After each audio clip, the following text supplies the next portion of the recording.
belong to Him. Yours the world. Si Jesu Kristo ang kaloob mula sa kataas-taasan. Siya ang hari ng Israel, ang anak ng makapangyarihan. Siya bilang iyong Panginoon at pag-aari niya. Ang iyong mga kasalanan ay Forever with Him.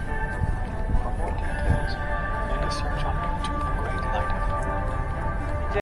Siya ang hari ng Israel, ang anak ng makapangyarihan. Siya ay namatay para sa mga kasalanan ng mga tao at To Him, your sins will be forgiven, and you can live forever with Him. mga patay. Tanggapin mo siya bilang iyong Panginoon. He died for the sins of men and was raised from the Most High. He is the King of Israel. Ang mga kasalanan ay patatawarin at maaari kang mabuhay magpakailanman kasama niya. Your sins will be forgiven, and you can live forever with Him. For more details, make a search on YouTube, Great Light of Magpakailanman kasama niya. Para sa higit pang mga detalye, maghanap sa siya ay namatay para sa mga kasalanan ng mga tao sa mga patay. Tanggapin mo siya bilang iyong Panginoon at pag-aari niya.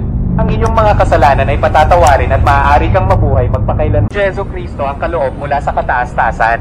Siya ang hari ng Israel, ang anak ng makapangyarihan. and belong to Him. Your sins will be forgiven, and you can live forever.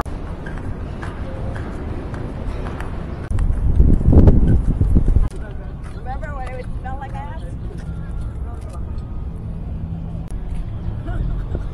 Be forgiven, and you can live forever with Him. For more details, Maaari niya.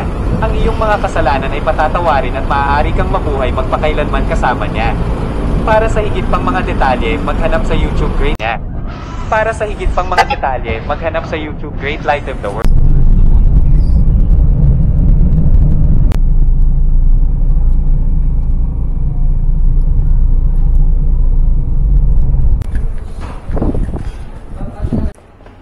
Siya bilang iyong Panginoon at pag-aari niya.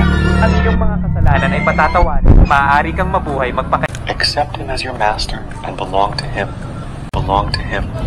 Iyong mga kasalanan ay patatawarin at maaari kang mabuhay magpakailanman kasama niya. Details. Make a search on YouTube, Great Light. Mga tao at nabuhay mula sa mga patay. Tanggapin sa YouTube Great Light of the World. Jesus Christ Matay para sa mga kasalanan ng mga tao at nabuhay mula sa mga patay. and was raised from the dead. Accept Him as your Master. Noon at pag-aari niya. Ang iyong mga kasalanan ay patatawarin at maaari kang mabuhay Tanggapin mo siya bilang iyong Panginoon at pag-aari niya.